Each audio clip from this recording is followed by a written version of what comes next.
ایک صحابی ایسا بھی ہے جس نے کوئی نماز نہیں پڑھی، کوئی روزہ نہیں رکھا، حج نہیں کیا، کوئی زکوٰۃ نہیں دی، لیکن زمانے کے غوثوں سے افضل، ولیوں سے افضل۔ ایک غزوے پہ حضور جا رہے تھے تو ایک چرواہا کالے رنگ کا اسود الرائی وہ بکریاں لے کے جا رہا تھا۔ حضور کا چہرہ دیکھا تو دل ہار گیا۔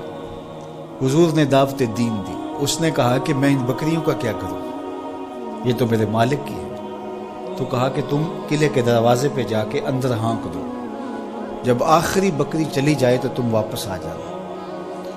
تو وہ واپس آیا۔ اتنی دیر تک جنگ کی بھٹی گرم ہو چکی تھی اور وہ آ کر کے شامل ہو جاتا ہے جنگ میں۔ جب لاشیں اٹھائی جانے لگی تو حضور علیہ الصلوۃ والسلام شہید صحابہ کو دیکھ رہے تھے، اور جب یہاں پہنچے تو فرمایا یہ وہ شخص ہے جس نے نہ کوئی نماز پڑھی، نہ روزہ رکھا، نہ زکوٰۃ دی، نہ حج کیا، ادھر سے آیا، در جنت کو شادہ تھا، سیدھا جنت میں چلا گیا۔ اس پروانے کا حال ہے اس محفل میں اہل نظر، اس پروانے کا حال ہے اس محفل میں اے اہل نظر، شب بھر میں پیدا بھی ہوا، جوان بھی ہوا، عاشق بھی ہوا، مر بھی گیا۔ آنے واحد میں در جنت کھلا تھا، پہنچ گیا۔ کوئی نماز نہیں پڑھی، کوئی حج نہیں کیا، کوئی زکوٰۃ نہیں دی، صرف حضور کو دیکھا ایمان کی نظر سے۔ قیامت تک آنے والے اولیاء، اغیاث، اوتاد، متقی، پرہیزگار، صدقہ و خیرات کرنے والے اسود رائی کے قدموں کی خاک تک بھی نہیں پہنچ سکتے۔ اقبال خراج پیش کرتے ہوئے بولتا ہے، اسود از توحید احمر می شود، خیش فاروق و ابو ذر می شود۔ یہ اسود رائی کے بارے اقبال نے کہا تھا۔ ایک نماز بھی نہیں پڑھی۔ تو یار جس نے ایک نماز بھی نہیں پڑھی وہ تو اتنی عظمتوں کے معراج پہ پہنچا کہ کوئی اس کی عظمت کو چھو نہیں سکتا، اور جس کی راتیں سجدوں میں گزرتی تھی اور صحبت رسول کا نور بھی پایا تھا، اس نے تو کوئی صدقہ نہیں کیا، اور جس نے سارا گھر لا کے حضور کے قدموں میں ڈال دیا، اس نے تو ایک حج نہیں کیا، اور جس کو حضور خود 9 ہجری کے اندر بھیج رہے ہیں حاجیوں کا امیر الحجاج بنا کے، انہوں نے تو کوئی روزہ نہیں رکھا۔ لیکن حضور علیہ السلام پوچھتے ہیں آج کون روزے سے ہے، تو ابو بکر کہتے ہیں میں نے رکھا ہے۔ فرائض تو فرائض رہے، نفلی روزے بھی جن کے جو ہے وہ قضا نہیں ہوتے، اور انہوں نے تو ایک نظر دیکھا اور مجمع عام میں حضور کو دیکھا۔ اس صحابی کی عظمت کا کیا کہنا جس نے 3 دن تک غار ثور میں دیکھا، تنہا دیکھا، گود میں لٹا کے دیکھا، کسی اور کو ساتھ شریک نہیں کیا۔ سانپ نے کہا میں نے آنا کیا، تو بھی نہیں آ سکتا۔ اللہ اکبر، مچل رہی ہیں شوخیاں دیدائے نیم باز میں، جاگ رہے ہیں پاسباں یار ہے خواب ناز میں۔ حضرت سیدنا صدیق اکبر نے جس طرح حضور کو دیکھا اور جس یکسوئی کے ساتھ دیکھا اور جس تنہائی میں دیکھا، تو میرے رب نے بھی ان کو حضور کا صحابی قرار دیا۔ اذ یقول لصاحبہ، تو حضرت سیدنا صدیق اکبر کی صحابیت نص قطعی سے ثابت ہے، اور قرآن کی نص سے ثابت شدہ صحابیت کا اگر کوئی انکار کرے تو وہ مسلمان نہیں ہو سکتا۔ قرآن نے ان کو صحابی کہا ہے، اذ یقول لصاحبہ، قرآن کی قطعی نص سے حضرت ابو بکر صدیق صحابی ہے۔ اور عظمتوں کا معراج کہ حضور نے فرمایا جس نے بھی میرے اوپر کوئی احسان کیا میں نے اس کا بدلہ دنیا پہ چکا دیا۔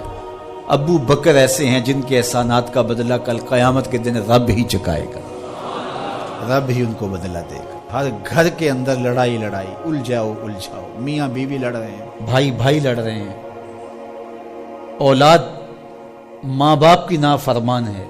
یہ معاشرہ جینے کا معاشرہ ہے، زندگی ہے یا کوئی طوفان ہے؟ ہم تو اس جینے کے ہاتھوں مر چلے۔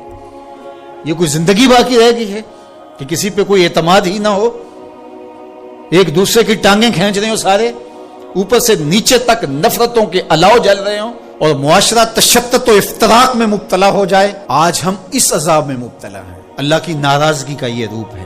ایک حدیث دیکھیے، حضور نبی رحمت صلی اللہ علیہ وآلہ وسلم نے زلزلوں کے اسباب اور اشراط قیامت کو بیان کرتے ہوئے ارشاد فرمایا، اذا اتخذ الفیء دولا، جب مال فے حکومتی خزانہ لوگوں کی ذاتی دولت بن جائے، والامانت مغنما، اور امانت مال غنیمت سمجھنے لگ جائے، کسی نے امانت رکھ دی تو کہا کہ یہ اب یہ میری ہی ہے، یہ مال غنیمت ہی ہے، والزکوٰۃ مغرمہ، اور زکوٰۃ دینا بوجھ بن جائے، بھاری پڑ جائے زکوٰۃ دینا، وتعلم لغیر الدین، اور دینی تعلیم بھی طلب دنیا کے لیے حاصل کی جائے، وَأَطَاعَ الرَّجُلُ امْرَأَتَهُ وَأَكَّ أُمَّهُ، بندہ اپنی بیوی کی بات ماننے لگ جائے گا جب، اور ماں کی نافرمانی کرے گا۔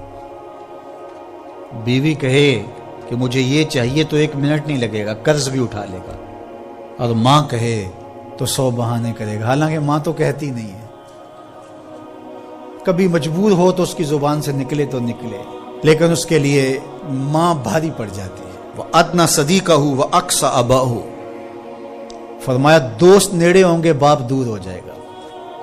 دوستوں کو ملنے جا رہے ہیں، دوستوں کو وقت دے رہے ہیں، لیکن باپ سے دوری ہو جائے گی۔ وَظَهَرَتِ الْأَصْوَاتُ فِي الْمَسَاجِدِ، اور مسجدوں میں آوازیں بلند ہونا شروع ہو جائیں گی، مسجدوں کے تقدس کا، اللہ کے دربار کا ان کو خیال نہیں ہوگا۔ ڈی سی کے کمرے میں جائیں گے تو مؤدب ہو کے کھڑے ہوں گے، لیکن اللہ کے دربار کے اندر ان کی وہ کیفیت نہیں ہوگی۔ وَسَادَ الْقَبِيلَةَ فَاسِقُهُمْ وَكَانَ زَعِيمُ الْقَوْمِ أَرْذَلُهُمْ، قبیلے کا سردار فاسق ہوگا اور قوموں کے سردار ذلیل ترین لوگ ہوں گے، غنڈے سردار بن جائیں گے۔ ہر شاخ پہ الو بیٹھا ہے، انجام گلستہ کیا ہوگا؟ جب وزیر جا کے مسجدوں کے دروازوں پر رقص کر رہے ہوں گے تو اللہ کی رحمتیں اتریں گی کہ قہر و غضب اترے گا۔ وَأُكْرِمَ الرَّجُلُ مَخَافَةَ شَرِّهِ، لوگوں کی عزت ان کے شر سے بچنے کی وجہ سے کی جائے گی۔ وَظَهَرَتِ الْكَيْنَاتُ وَالْمَعَازِفُ، گانے والیاں بجانے والیاں عام ہو جائیں گے، ان کو ایوارڈ دیے جا رہے ہیں، گانا بجانا یہ ایک آرٹ بن جائے گا، فن بن جائے گا۔